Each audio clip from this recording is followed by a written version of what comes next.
ఇప్పుడు మనం 1 యొక్క తత్సమాంస ధర్మం అంటే ఐడెంటిటీ ప్రాపర్టీ ఆఫ్ 1 గురించి తెలుసుకుందాం.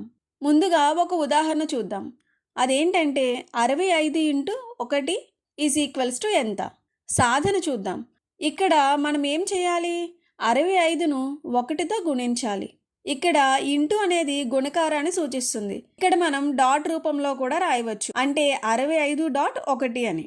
దీన్ని మనం 2 విధాలుగా అర్థం చేసుకోవచ్చు. మొదటి విధానం ఏమిటి? 65ని ఒకసారి తీసుకోవడము అని. అంటే 65ని 1తో ఒకసారి గుణిస్తున్నాము అని. రెండో విధానం చూస్తే 1ని 65 సార్లు కలపడము అని. ఇలా ఏ విధంగా చేసినా మనకి ఫలితం ఒకటే వస్తుంది. అంటే ఏంటి? ఒకసారి 65 ఉంటే అది కేవలం 65 మాత్రమే అవుతుంది. కాబట్టి ఏమైంది? 65 ఇంటూ 1 ఈజ్ ఈక్వల్స్ టు 65. ఇప్పుడు మరికొన్ని ఉదాహరణలు చూద్దాం. 3 ఇంటూ 1 అంటే ఏంటి? 3ని 1తో ఒకసారి గుణించాలి అని అర్థం. అదేమవుతుంది? 3 ఇంటూ 1 అంటే 3. ఇంకొక ఉదాహరణ చూస్తే 2 ఇంటూ 4. 2ని 4తో గుణించాలి అని అర్థం. 2ని 4తో గుణిస్తే ఎంత అవుతుంది మనకి? 8. తర్వాత ఉదాహరణ 5 ఇంటూ 1. 5 ఇంటూ 1 అంటే ఎంత?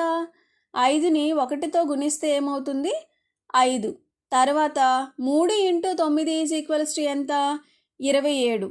తర్వాత ఇంకొంచెం పెద్ద సంఖ్య తీసుకుంటే 157 ఇంటూ 1 అంటే 157ని 1తో గుణించాలి. అప్పుడు మనకి సంఖ్య ఎంత వస్తుంది? 157 వస్తుంది. ఇంకొక ఉదాహరణ చూస్తే 5 ఇంటూ 5. 5ని 5తో గుణిస్తే ఏమవుతుంది? 25 అవుతుంది. ఇప్పుడు పై ఉదాహరణలన్నింటినీ గమనించినట్లయితే ఏదైనా ఒక సంఖ్య 1తో గుణించబడితే ఏమైంది? మరలా అదే సంఖ్య వచ్చింది.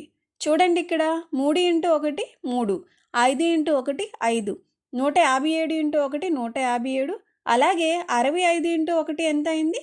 65. దీని ఆధారంగా మనం ఒక ముఖ్యమైన నియమాన్ని చెప్పుకోవచ్చు. అదేంటంటే ఏదైనా ఒక పూర్ణాంకాన్ని 1తో గుణిస్తే ఫలితం అదే పూర్ణాంకం అవుతుంది. ఇక్కడ మనం 1ని పూర్ణాంకాల గుణకార తత్సమాంసం అంటాము. అంటే ఏంటి? ఏదైనా ఒక సంఖ్యను ఒకసారి మాత్రమే తీసుకుంటే ఆ సంఖ్య మారదు. మనం ఏం నేర్చుకున్నాం? ఒక పూర్ణాంకానికి 1చే గుణిస్తే అదే పూర్ణాంకం వస్తుంది. అంటే ఏంటి? 1 into x is equals to x. అలాగే దీని నుండి ఏం చెప్పాము? 1ని పూర్ణాంకాల గుణకార తత్సమాంసం అంటారు అని తెలుసుకున్నాం.